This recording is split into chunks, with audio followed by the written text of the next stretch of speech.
Yeah, I'm expecting very smooth bowel movement.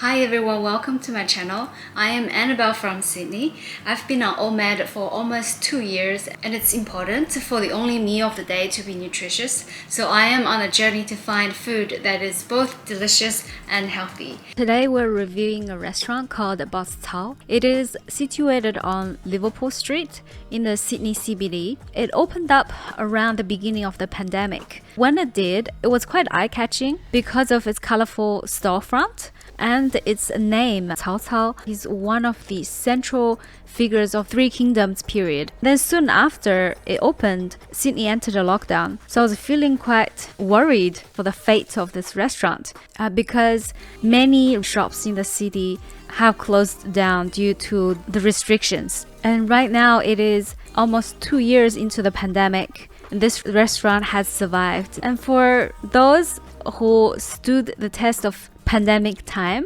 most of them either have really strong financial support or they're doing some really quality dishes. We recently came out of a strict lockdown. I am now ready to give this restaurant a try. We ordered some dishes from delivery at Hungry Panda. Let's jump right into how the food tastes like. And the first dish I'm going to review is called the fish fillet with Sichuan pickled cabbage. It is well packaged. I've had this cooked using whole fish, but this one is fillets, just as the name tells. The flavor soup that's infused by the pickled cabbage flavor is meant to elevate the fish.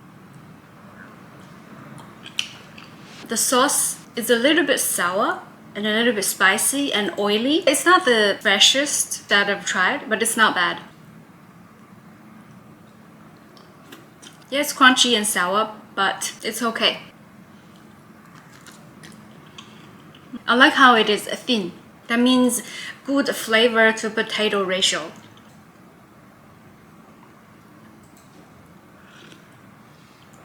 This is not the best, but I'll come back to it at the end to give you my afterthoughts. So the next dish we're going to review is their ribs in Chinese black vinegar sauce. Traditionally, this is a dish that's supposed to taste a little bit sour, a little bit sweet. In parts of China, it's served hot, and in other parts, it's served cold. I prefer it to be hot, and I was really hoping that this restaurant is serving it hot in Sydney. Ooh, it's warm! Let's bite into it. Sour and sweet, and they are in great balance. It's a little bit fatty.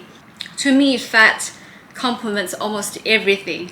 When it is combined with sweet and sour flavor, it is absolute deliciousness. My first impression is pretty good when I look at this. It just makes me want to go wow. As I've mentioned many times, I love fat, and there's a big chunk of skin on it. It feels very bouncy, which suggests there's a thick layer of fat underneath the surface skin. It is cooked in chili paste. This is mainly lean meat. It's a piece of skin.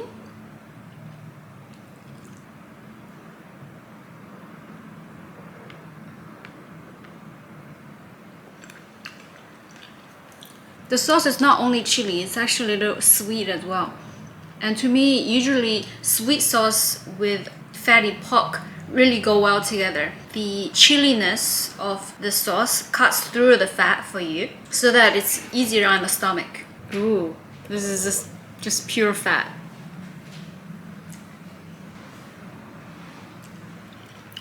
Oh wow, this is so good. It just melts into my taste buds. I've enjoyed pork knuckles in several ways. One way is the German way, deep fried in oil so that the skin is crispy on the outside. At the same time, the fattiness underneath the skin still remains. So when you bite into it, you get crunchiness, oiliness, and the naturally umami flavor of lean section. This is something new. It's quite creative. This one is called fried organic cauliflower.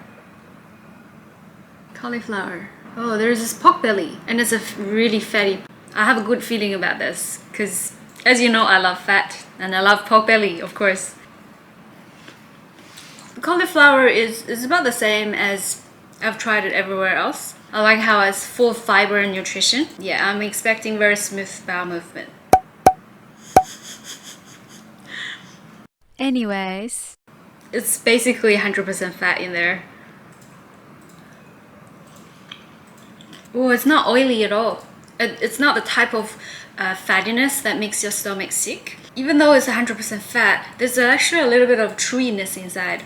I think they cook it in oil in a long time to make the fat shrink a little bit so that it's more concentrated.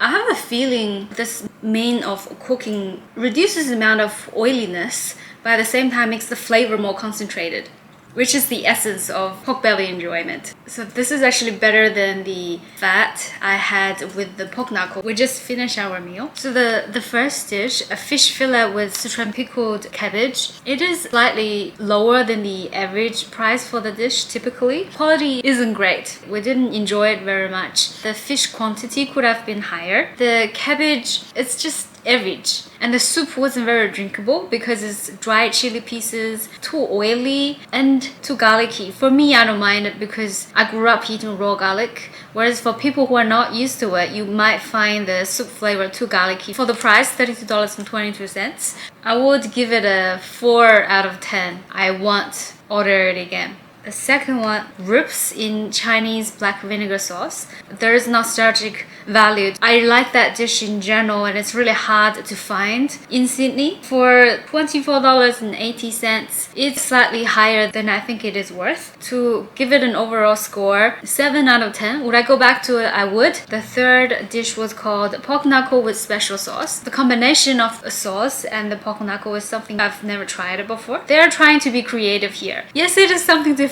but it's not better different, especially given that for every bite, it's only enjoyable if you combine a little bit of meat, a little bit of fat, and a little bit of sauce. And the skin is quite hard to separate into bite pieces using chopsticks. So it's a little troublesome. How would I rate this dish? 4 out of 10. Again, unfortunately, there are other restaurants offering the same dish cooked in a better way at a better price. The last dish, organic cauliflower. It's quite a common dish in Chinese restaurants. I liked they had the pork belly pieces in there. However, in terms of volume, it's only 10% of the dish, and the cost is about the same as other restaurants. 8 out of 10. I wouldn't go there just for this particular dish because I can get that in many restaurants. My overall impression, they try to be creative.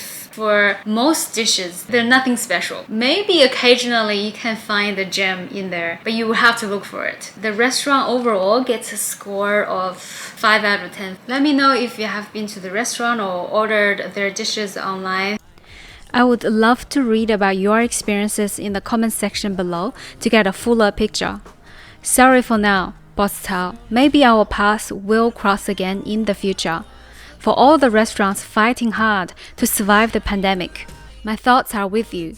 Hang on there. There is light at the end of the tunnel. It will get better.